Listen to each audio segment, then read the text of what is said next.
All right, guys, you are locked on Falcons. I'm your host, Aaron Freeman, and today I am giving you my in-depth scouting report of Falcons' fifth-round cornerback out of Boise State, Avery Williams. You are Locked On Falcons, your daily Atlanta Falcons podcast, part of the Locked On Podcast Network, your team every day.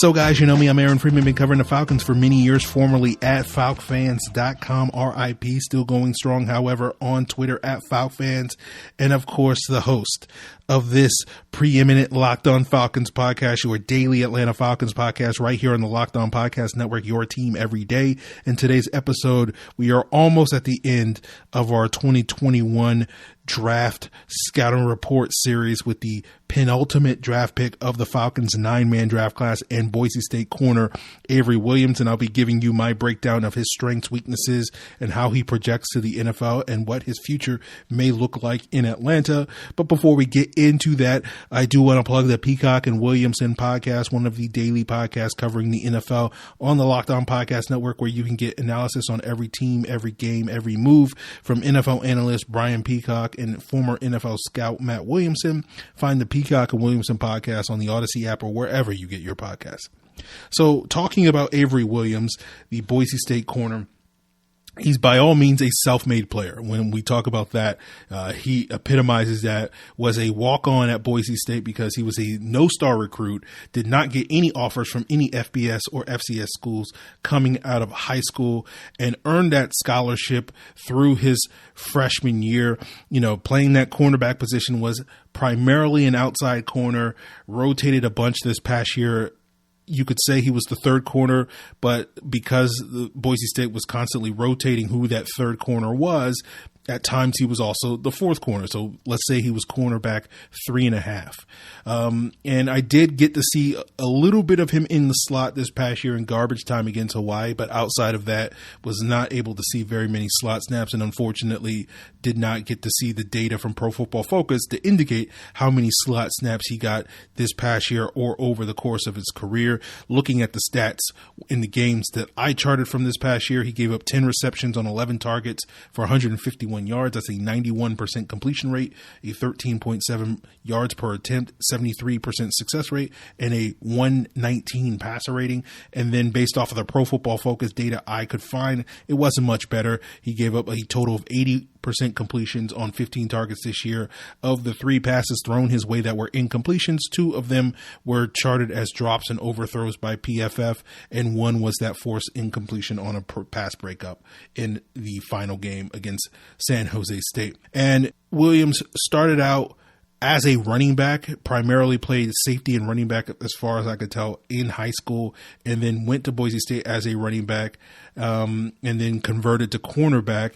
And I think those running back skills certainly are reflected in his ability as a returner. You know, what's notable about him as a returner is the very first return that he had in college as a freshman way back in 2017 against Troy.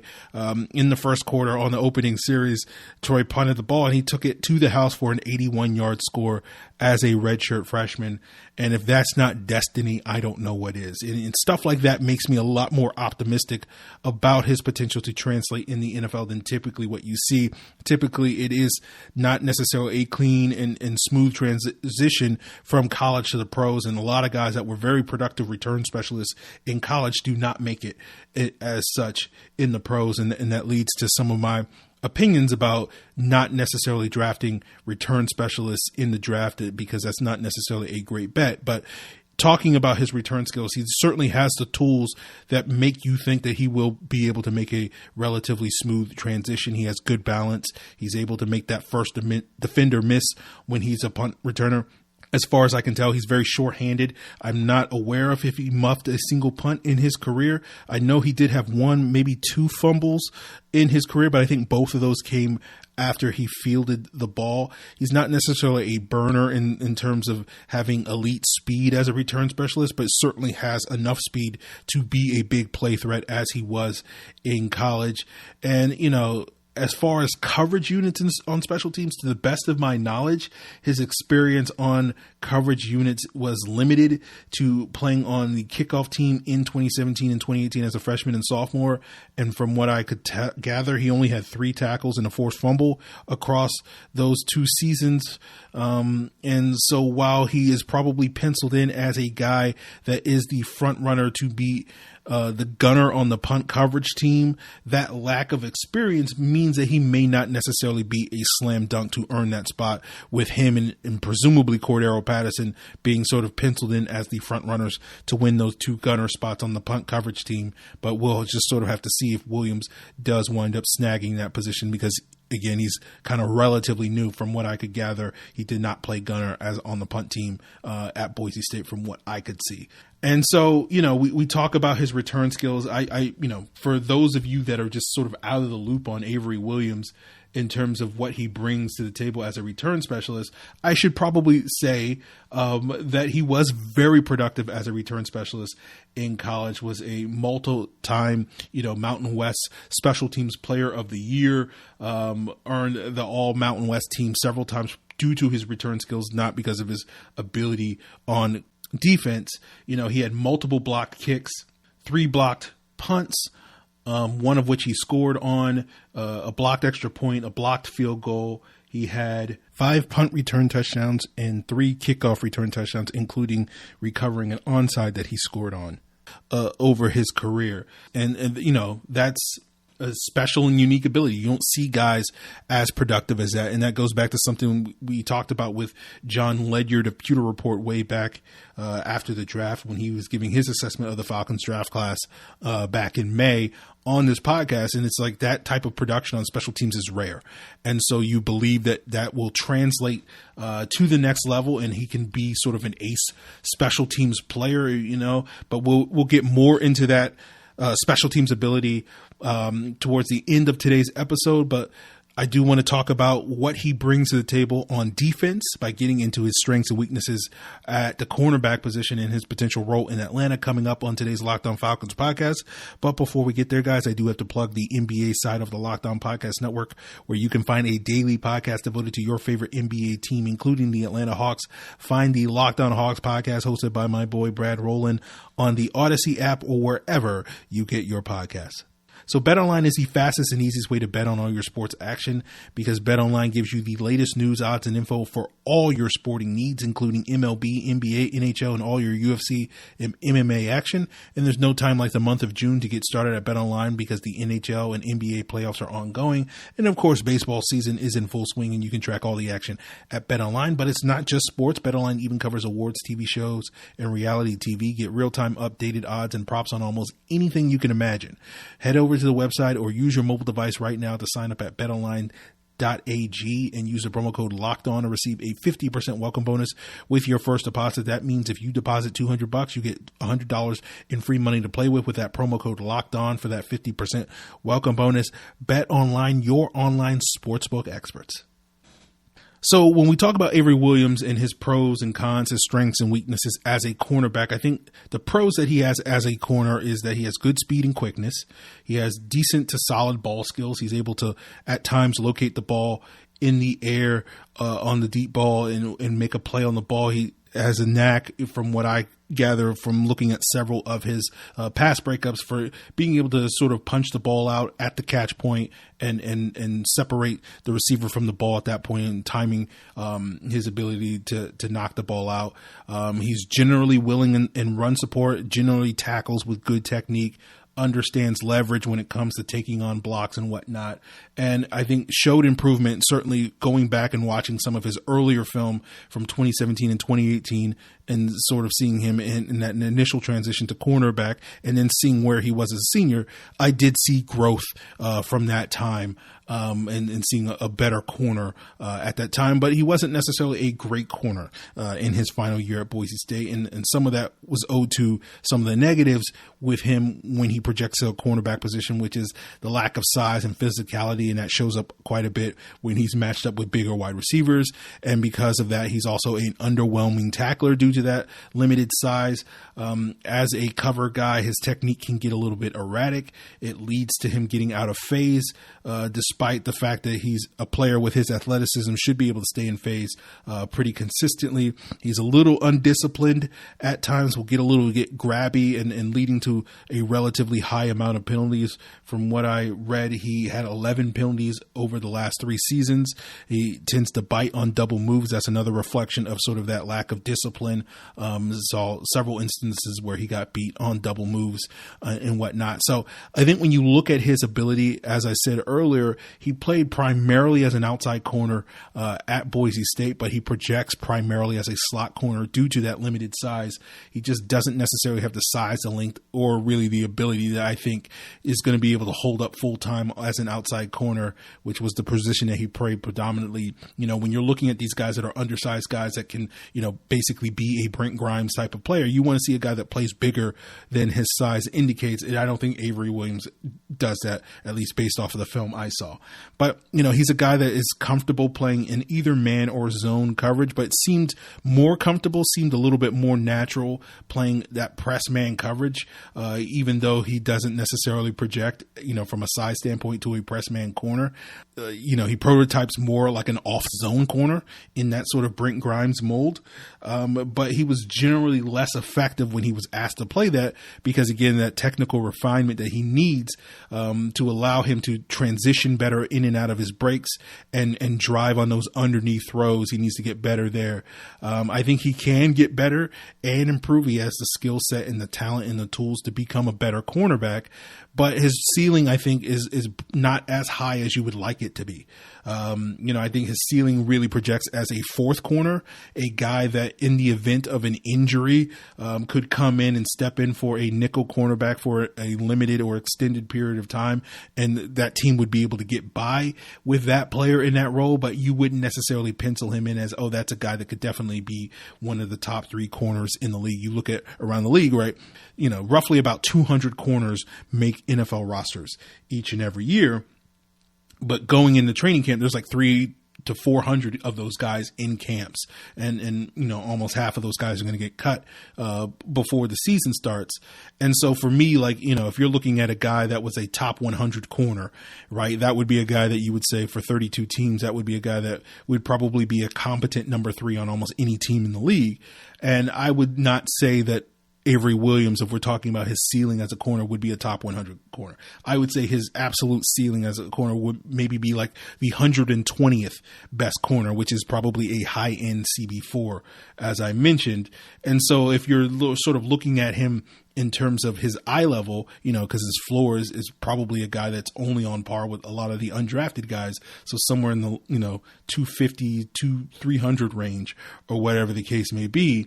His eye level is probably somewhere around, 180 or 190 or somewhere around there. So probably a guy that's a CB5 for most teams in the league. And so, I don't see a guy that has a ton of upside on defense, but certainly a guy that can contribute as a role player and backup on defense.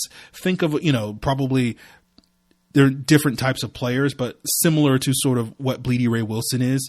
Bleedy Ray Wilson doesn't have the size limitations that Avery Williams is going to have, but sort of in the best case scenario with development, you can see Avery Williams being able to step in like Bleedy Ray Wilson has in Atlanta over the last couple of years and be like, okay, he can come off the bench as the 4th or 5th corner and be an effective player for a week or two or whatever the case may be. But he's not a guy that you're going to say, that guy should be, one of our top 3 corners or whatever the case may be. So that's sort of where I see him as a cornerback, but we'll get into more comparisons for what his floor and what his ceiling is as a cornerback, as well as getting into what he can bring to the table in terms of a ceiling as a return specialist as we continue today's Locked On Falcons 2021 draft scouting report of Avery Williams. But before we get into that, guys, I do want to plug the 2 draft related podcasts on the Locked On Podcast Network, where those guys are probably going to be getting into their summer scouting series very shortly with the Locked On NFL Draft podcast, as well as the Draft Dudes podcast. Get insight into, who's going to be the next stars in the 2022 draft class by subscribing to Locked On NFL Draft or the Draft Dudes podcast on the Odyssey app or wherever you get your podcasts. So did you guys know that Built Bar, which is the best tasting protein bar on the market, has 9 delicious flavors? Whether you're a big fan of coconut almond like me, or you prefer cookies and cream, cherry barcia, double chocolate, peanut butter brownie, salted caramel, milk brownie, coconut, or raspberry, there's something for everyone. And there's also the occasional limited time flavor like orange and strawberry on sale this summer. And you can try them all with a mixed box, getting 2 each of all 9 flavors. Built Bars contain 100% real chocolate. They're soft and easy to chew, and they taste just like a candy bar. My favorite, the coconut almond, tastes just like an almond joy. If you like double chocolate, or if you like Hershey's bars, you'll probably like the double chocolate peanut butter brownie if you're a big fan of peanut butter and chocolate. And it's not just about their great candy bar like taste. Built Bars, unlike candy bars, are very healthy. They're low in sugar, low in calories, high in protein, high in fiber. You can use them as low calorie meal replacements for breakfast, lunch, or dinner. You can use them however you want. Just head over to the website at BuiltBar.com. Use the promo code LOCKED15 to get 15% off your first order. That's promo code LOCKED15 for 15% off at BuiltBar.com. So it was interesting when I was trying to find comparisons for Avery Williams, because I was wanting to look for guys that were like former running backs that made the conversion to defensive backs. And typically, there aren't that many guys like him in the NFL, because, or at least in college football, because typically the guys that have his sort of size, being that sort of 5'9", or really 5'8", 187 pounds, typically those guys at the collegiate level typically play on offense. Those guys that have the return skills that Williams has are usually slot receivers or running backs. And, at Boise State, he got moved to defense because Boise State, is maybe not the sort of group of 5 powerhouse that it once was, earlier this century, but it's still a school that gets legit NFL talent, particularly at the running back and wide receiver position. And so a guy like Avery Williams, given a no-star recruit, really had not much of a chance, sticking there as a running back. So he had to sort of move at cornerback and was able, again, as I said earlier, to develop over the time. But like Boise State also has a history of producing solid NFL corners, certainly over the last, 10, 20 years. Not so much over the last 10 as much as they were, 10 to 20 years ago. But they have a history of producing these sort of smallish corners, many of whom have return skills that go on to be, successful or semi-successful slot corners in the NFL. Guys like Orlando Scandrick and Kyle Wilson stand out. We had one on the Falcons in 2019 in Jamar Taylor, a former Boise State guy that has played 7-8 years in the NFL. And so for when I came up with the floor and the ceiling, I thought it was worthwhile. Maybe it's too gimmicky or too lazy on my part, but looking at some of these guys that were from Boise State and using examples of the various guys that have come out over the last, 10, 15 years as his floor and his ceiling. So his floor to me was Brandon Thompson, a 2011 7th round pick of Washington, a player that I had a late round grade when I did all the work that I did scouting 300 plus players back in that 2011 draft. But Brandon Thompson wasn't a returner in college, but was a very similar cornerback. Going back and reading my scouting report of him, some of the same thoughts I had on Avery Williams, I had on Brandon Thompson. Thompson had a little bit more on-ball production than Avery Williams did. Williams only had 4 career interceptions and only 5 pass breakups over the last 2 years. He did have 21 in his first 2 years as a starter at Boise State, but Brandon Thompson had 13 career interceptions in 3 years as a starter. But Thompson was unable to stick in the NFL for more than a year after being drafted by Washington, but he did, find a spot in the CFL and was a productive player for 7+ seasons there after washing out of the league. The good thing that Williams has that Thompson didn't have is, those return skills to fall back on. But I think in terms of what Williams is going to be as a cornerback, they're similar. And as we saw in Thompson's case, that's a player that couldn't stick in the league. So that to me is sort of Williams' starting point. It's a guy that will, purely as a cornerback will struggle to stick on the Falcons roster. And frankly, if Williams didn't have those return skills, I probably wouldn't necessarily project him to make the Falcons roster. I think there would be better options potentially available for the Falcons to fill out the back end of their cornerback room, particularly on the waiver wire, maybe not necessarily guys currently on the roster because they're relatively thin there. But, I think Williams is a slot corner that has limited experience in the slot from what I can tell. And unlike Darren Hall, the Falcons' 4th round pick out of San Diego State, who was similarly a outside corner in college, but probably projects as a slot corner in the NFL, I just don't know if Williams has the same level of polish to think that he's going to be able to have success immediately like I think Hall could have, and also has far less upside in the long term that I think Hall possesses, that Hall can legitimately be, going back to what I said, a top 100 cornerback in this league, and maybe be, the 85th best corner or the 60th best corner or something like that in this league, and has the potential to do that. And Williams, again, tops out as the 120th best corner with develop and whatnot. So, I think that's why winning the punt returner job is going to be critical for Avery Williams' long-term success. If he does not win that job right away, then, there's not going to be much reason to think that he's going to stick long-term in Atlanta beyond a year or two, primarily as a back-end roster guy and practice squad guy. So he's going to have to impact right away on special teams. But on the flip side, if Williams does stick, primarily due to those return skills, and gets time to develop and shows that upside, I do think a similar player in terms of Boise State product that they were able to produce, that went on to have, play several years in the NFL, was Chris Carr. He entered the league in 2005, was a journeyman player playing for multiple teams across 9 seasons. And notably, Chris Carr played for Dean Pease in Baltimore in 2010 and 2011. And Carr spent, almost a decade in the NFL, did serve as a return specialist early in his career, wasn't necessarily outstanding in his production. And so basically, as his career went on, got less and less opportunities there, but was able to translate to being an effective cornerback and reserve cornerback thereafter. And his best NFL season was 2010. That was his 6th NFL season, and he was able to fill in Baltimore as a starter for an injured Dominique Foxworth. And at his peak during those Ravens years, he was a pretty productive slot corner. But outside of those 2 years in Baltimore, was really nothing special, and generally an effective 4th or 5th corner for the various teams that he played for. And that to me is sort of where, if Avery Williams does develop, you could get a year or two, 5-6 years down the road, where he's like, oh, Avery Williams stepped in and was a pretty effective, nickel guy for a team like Carr was in Baltimore in 2010. But outside of that, you're looking at basically a 4th or 5th guy. And so, that gets us to his eye level when we're talking about him as a defensive player. And the player, easy comparison for me was Javier Arenas, a guy that you might remember from his brief time in Atlanta back in 2014.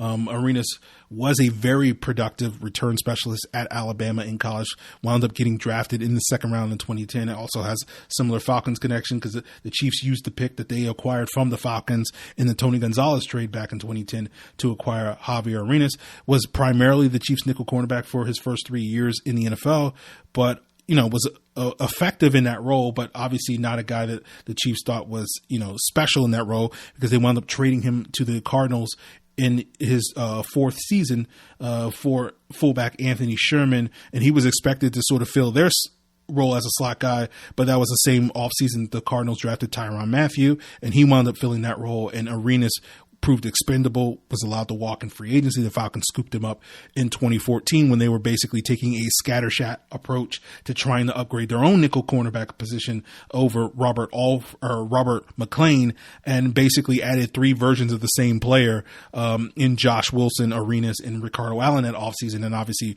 Josh Wilson wound up being the best out of that group. And Arenas was fine in Atlanta, but it just was a guy that felt like he was expendable and redundant all season long. So he got very limited opportunities. Obviously, he wasn't going to be an impactful return specialist because the Falcons had Devin Hester, and that was also the year in 2014 where Eric Weems came back from his brief stint in Chicago. And, Weems, while Hester was the primary return specialist, you knew that Weems was a more than capable return specialist if need be in the event of an injury to Devin Hester. So you didn't need Arenas' skill there. And, throughout that season, as I said, McClain and Wilson proved more than adequate to handle most of the slot duties. So the Falcons wound up letting Arenas walk the following offseason, and he failed to make an NFL roster over the next two summers and was out of the league after 5 years played in the NFL. And I think, that's kind of my eye-level projection, my midway projection for what I think, my most realistic projection for what I think Avery Williams is going to be in the NFL. Hopefully he will be able to provide more as a return specialist. And again, Arenas was a competent return man, and maybe part of the reason why he seemed expendable for the Chiefs was that the Chiefs have a long, illustrious history of having excellent return specialists.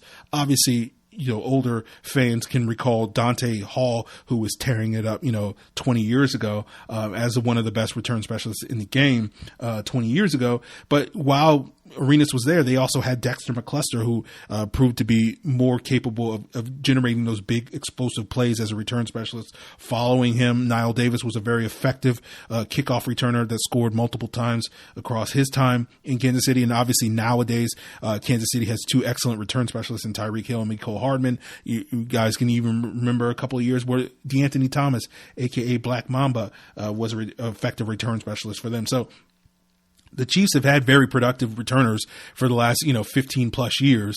And, while Arenas was solid, in terms of scoring touchdowns, taking kicks and punts to the house, Arenas never did that. And while other guys were able to do that, even though the fact that Arenas had like 7 career returns touchdowns while he was at Alabama, it just didn't necessarily translate to the NFL. And that's what I mean, where you can find very productive and dynamic and explosive return specialists that don't necessarily translate to the NFL. And, the Falcons have had their hand at this recently with Marcus Green, was a player that the Falcons drafted 2 years ago and was a very productive kickoff returner in college, and then, can't make an NFL roster in the NFL due to his returns skills. So, this is something I talked about when we did this scouting report of Marcus Green 2 years ago, which was that when you look at the history of return specialists, it's just not a stable position. It's a hard job to basically be able to become a fixture in the NFL,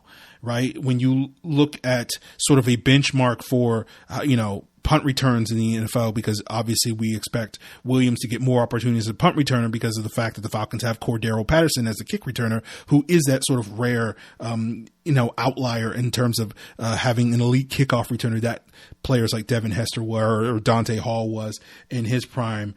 Josh Cribbs is another guy going back over the last 20 years that have been standout return specialists. So, if you were to sort of set 10 punt returns as a benchmark, which would firmly over the last 4 years put you in the top 40 among punt returners in terms of the most punt returners. So presumably a guy that's capable of being a starter for any of the 32 teams. If you looked at guys that have had 4 consecutive years going back the last 4 years of 10 punt returns or more in each season, there's only 3 guys in the league that have reached that benchmark in each of the last 4 seasons, which, when you project over Avery Williams' 4-year career, on a rookie contract, that's a pretty slim bullseye to hit. 3 out of 32 potential teams have had a punt return, and only 2 of those guys have consistently done it with the same team. Andre Roberts is one of those 3 guys, but has done it with like 3 different teams over these last couple of years in Atlanta, Buffalo, and the Jets.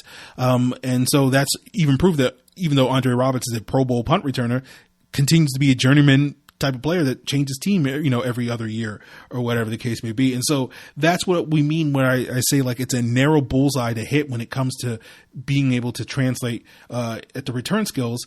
But I think, Avery Williams does have the skill set to do so. And if he does become an effective returner, his ceiling as a return specialist, we talked about his ceiling as a cornerback being Chris Carr. But I think if you're looking at a player that has had that success, that has been a consistent and reliable return specialist over these last 4 years, that was a draft pick. You look at a player like Jamal Agnew, who was a 5th round pick of the Lions in 2017. He was a college cornerback, is now was converted last year by the Lions to a wide receiver, is now with the Jacksonville Jaguars, signed with them in free agency. And outside of was rarely used on defense. And when he did get extended looks on defense over his 4 years in Detroit, was not particularly good. There was one notable game in 2018 where he was going up against Cole Beasley, America's most renowned disease scientist.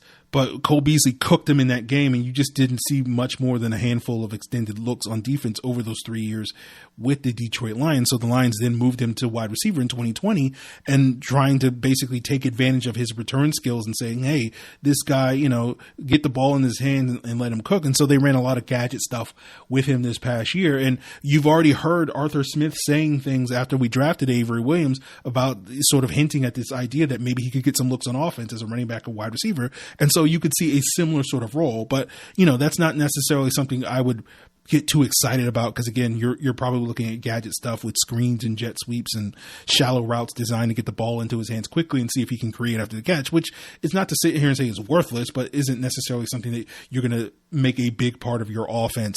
So it's would seem. And so I think that's a good comparison for Avery Williams being this sort of Jamal Agnew type of player who's been a very productive and I believe has earned, a Pro Bowl as a return specialist. Let me double check that.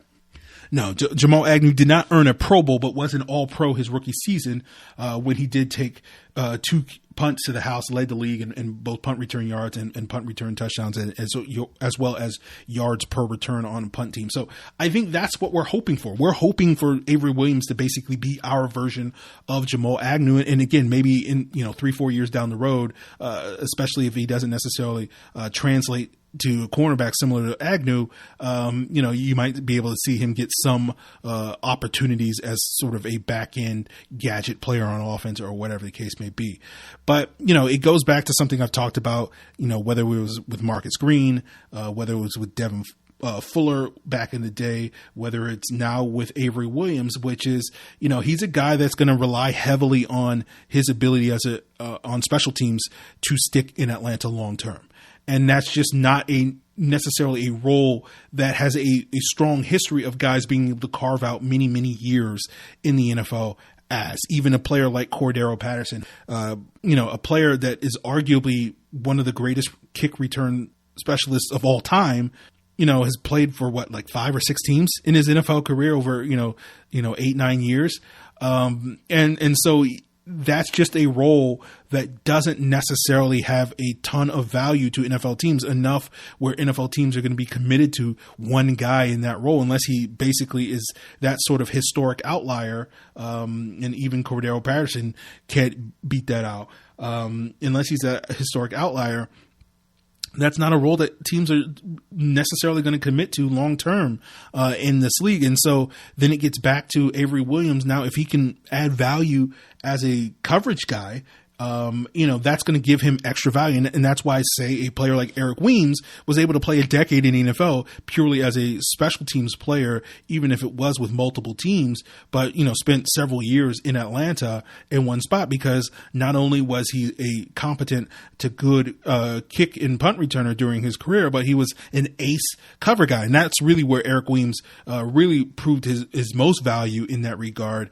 And that's the hope with Avery Williams. But again, going back based off of his relatively limited experience in that regard, that's not an automatic slam dunk translation. Again, I think he has a skill set to do so because of the speed to get downfield and cover quickly. But again, he's not a great tackler, and you do wonder, given his limited size, going on a punt team as a gunner, when guys are out there trying to jam him, it's like being a wide receiver and trying to beat press coverage. A guy his size typically aren't guys that are known for beating press coverage. But we've had guys like Antone Smith was a guy that was very effective as a gunner, one of the better gunners I've seen, play for the Falcons over the last decade. And he was not a particularly big guy, but was, certainly very fast. And once he was able to get downfield and sprint downfield, he was able to beat almost anybody in a foot race. And so that's kind of the hope with Avery Williams, at least as far as his special teams value goes. And, Eric Weems was not a big guy and was a similar type of player. And so he was also an effective special teams cover guy, although he was a personal protector on the punt team as opposed to a gunner on punt teams, but it was very effective on kickoff coverage. So I think Avery Williams has the tools to do so. And again, it gets back to the question is, being solely reliant on your ability on special teams and return skills, a great bet in the NFL when it comes to draft picks? And, the answer I have consistently said over the last 5 years, whether it's talking about Marcus Green and Devin Fuller, is no, that's not a good bet. History says that is not a great bet, that is a relatively narrow bullseye. But the point I'm trying to make here is if anybody is going to be an outlier, I think Avery Williams is probably as good a bet as you're going to find, given his production in college, given that he's a self-made player, and those are the types of guys, whether, it's a fair way to look at special teams, these sort of blue-collar, self-made, try-hard guys that was able to go from a walk-on running back to a scholarship corner. That's the type of guy that you're willing to at least look, if we're going to make a bet and it's not a great bet, this sort of roulette analogy of, red 18 or whatever, or always bet on black. If you're quoting Wesley Snipes, that's an obscure reference that I'm sure 6 of you got.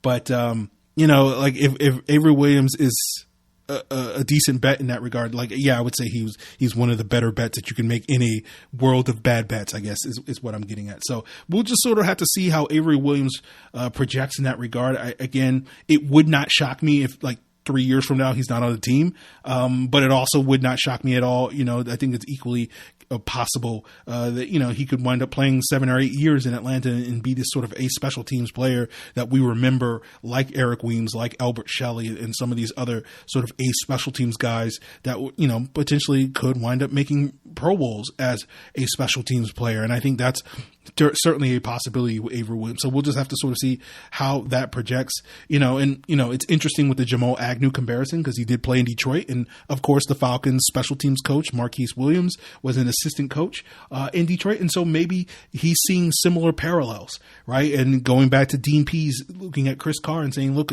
this is a Boise State guy, slot corner with return skills. We saw what he was able. So, these two coaches, this coaching staff may feel like Avery Williams is a Chris Carr, Jamal Agnew level bet.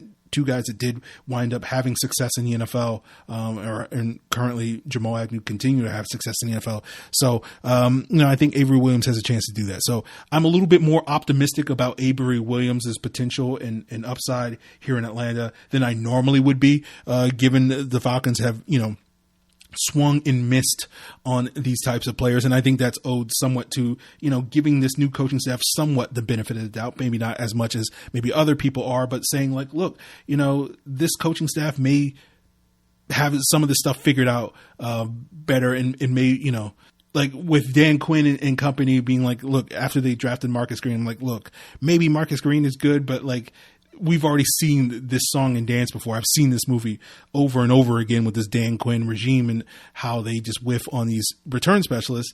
And it's okay, well, maybe with this new regime coming in, maybe they'll be able to get off to a good and fresh start here and be able to hit for once. And whether it's a single, whether it's a double or whatever case, maybe get on base with this Avery Williams draft selection. So there you guys have it. Tomorrow's episode, we'll be wrapping up this draft class by doing my scouting report of Frank Darby. But in the meantime, you guys should be checking out the Locked On Today podcast. You guys know I have you covered on all things Atlanta Falcons, but who's got you covered for the rest of sports? That's, of course, host Peter Bukowski, the host of Locked On Today. It's all the sports news that you need every morning in under 20 minutes. Find the Locked On Today podcast on the Odyssey app or wherever you get your podcasts. So if you guys want to provide feedback to me about anything I've said about Avery Williams or anything I've said on past episodes or anything you want me to talk about on future episodes, of course, you know where to hit me up. I'm on Twitter at Locked On Falcons, on Facebook at Locked On Falcons, or you can send an email to lockedonfalcons@mail.com. Appreciate it, guys. Till then.